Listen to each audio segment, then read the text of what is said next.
আজকে রাত প্রায় ১টার সময় খবর পেলাম যে কারিনা কাইসার আপু উনি আর নেই। উনি আমাদের ছেড়ে চলে গেছে। উনার সাথে আমার বিভিন্ন অনুষ্ঠানে দেখা হতো।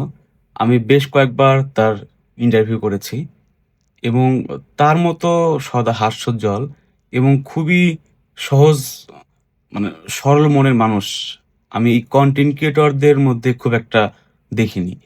আমি তাকে বিভিন্ন ধরনের কোয়েশ্চেন করতাম, বিভিন্ন রকমের একটু ফান করতাম। উনি কোনো প্রশ্নতেই উনি কখনোই কোনো মাইন্ড করত না। সব প্রশ্নগুলোকেই খুবই হাসি মুখে চিল মোডে প্রত্যেকটা প্রশ্ন সে উত্তর দিত।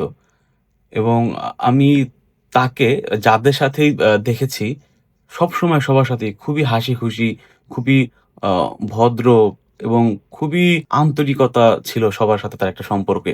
আমার এই নিউজটা যখন দেখলাম, আমার এত খারাপ লাগতেছিল যে এইরকম একটা হাসিখুশি মানুষ, এইরকম একটা ভালো মনের মানুষ, এইরকম একটা সহজ মনের একটা মানুষ যে কিনা কিছুদিন আগেও সুস্থ ছিল। আমরা তার ভিডিও দেখতাম, তার এক্টিভিটিস গুলা দেখতাম। জাস্ট কয়েকদিনের ব্যবধানে সেই মানুষটা এভাবে ধীরে, ধীরে শেষ হয়ে গেল।